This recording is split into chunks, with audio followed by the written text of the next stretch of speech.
Hi everyone, today I'm going to be doing this little image out of Mini Enchanted Forest. I thought it was rather cute with the little ladybird, so I'm going to have a go at it.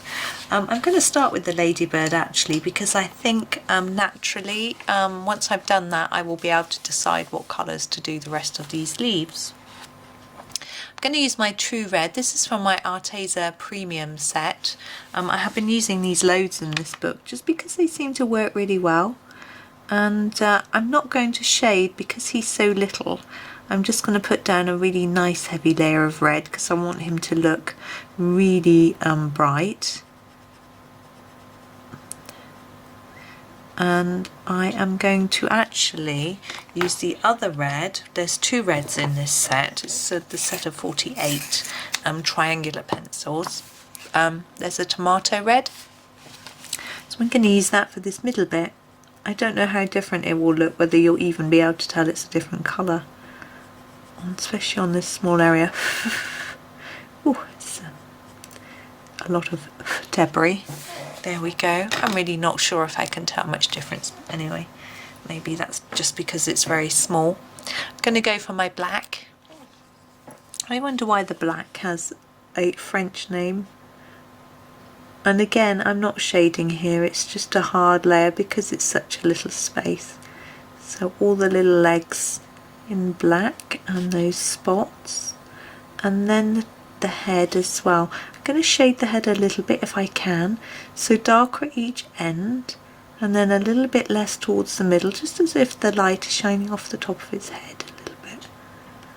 I think that's quite cute. And I want to put a little shine mark on his body, just scribbling with my pen to get it going. It's a very thin nibbed pen. Now I don't know if I've used much gel pen on Arteza, so I don't know whether it will, how it will sit on the pencil. And I'm just going to put a little shine mark on each side. Yeah, we can see a little bit of the red coming through. So I don't know how well that worked, to be honest. But anyway, a little experiment. Right, so now we are going to do our leaves. Now we could just do them green and leave it at that, but I'm trying to think, would anything else go with the red to make it look a little bit different? And I'm thinking maybe we'll do some browns. I got, well, that's red. I'm just looking at what I've got. I've got this rust red, so maybe we'll start with that. Just experiment with a slightly different colour, because you know this could have an autumnal feel to it. We don't have to keep everything green. Now these leaves are extremely small, so I'm going to struggle to do any sort of fancy shading, so I'm just going to concentrate really on getting the colour in them and not worry about, I'm just going to try and get an even covering of colour. I think that's all I am going to do with these.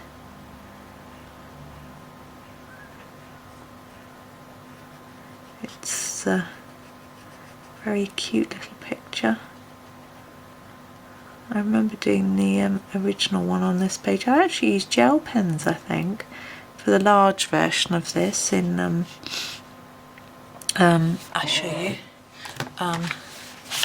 Oops, that one, because it's just a lot of fine detail in it. I used gel pens for one version with lots of different colours, so that was quite fun. You can actually see a flip through. I do have a flip through of my completed Enchanted Forest books. I've completed 2, and so there's a flip through of those somewhere on my channel. There is a playlist for flip throughs, but yeah, I might try and link to it for you, and then you can have a little look. There's a comparison video, which is probably the fun one, where I compare my original completed book and my later completed book. That's quite fun. Now these other leaves we've got, I'm going to do the whole bunch in the same colour, and I think I'm going to choose a brown, a darker brown. I'm thinking this Sienna Brown. It isn't my darkest brown, it's a slightly more reddy brown. So I think it'll work with the other brown that we've got, which looks slightly orangey. And excuse me, again, I'm going to just be doing an even amount of colour. Do the stem first while my pencil's nice and sharp. I say that a lot while colouring this book, because we have a lot of tiny details. If I was using a fine liner, I wouldn't matter, would it? Get a bit nervous about using pens though in books. I know people do amazing work with them, but they're so permanent, you know. If I make a mistake with a pencil, I can rub it out, but with a pen you can't really. Okay, so I'm just going to do each leaf with an even covering of colour. It's not going to be anything too fancy, but hopefully it might give you some idea as to what to do with this little page.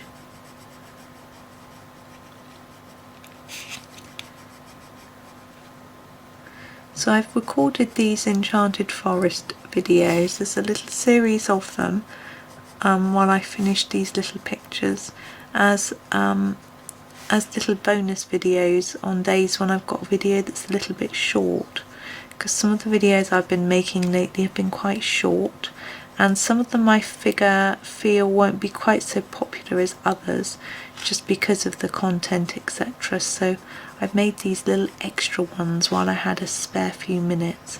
I haven't actually had any work for quite a while, which has been quite nice. Being self-employed and freelance, that is what happens from time to time, but it's meant I've been able to record lots of videos, and actually I've needed to colour. My children have been having exams, quite a stressful time.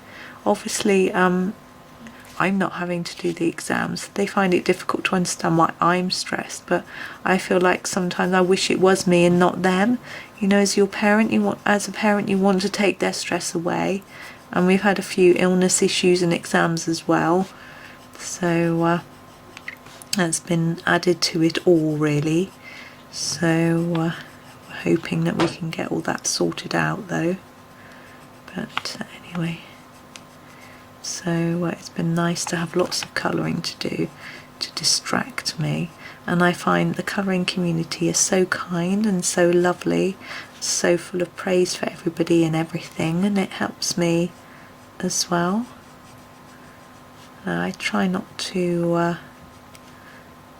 to comment on people's pictures because they make me feel happy and relaxed, and I think I want to encourage people to keep posting pictures on social media because it helps me, also inspires me, which is nice.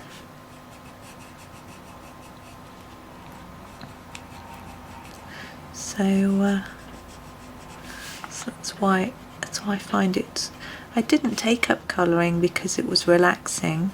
I took it up. I just, you know, wasn't looking for something to do or something to relax me or anything like that. I just spotted one of Johanna's books and sort of got interested in it really, and I just found it so much fun, and I still find it lots of fun, but relaxing fun, which is great. And I absolutely love making the videos and sharing with everybody as well.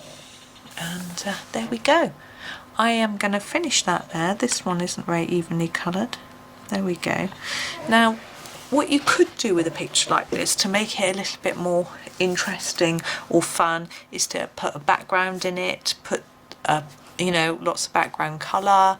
You could use pastels to make a background. You could do dots with fine liners or gel pens or anything. I'm just going to leave it really plain and simple like that, and leave it there.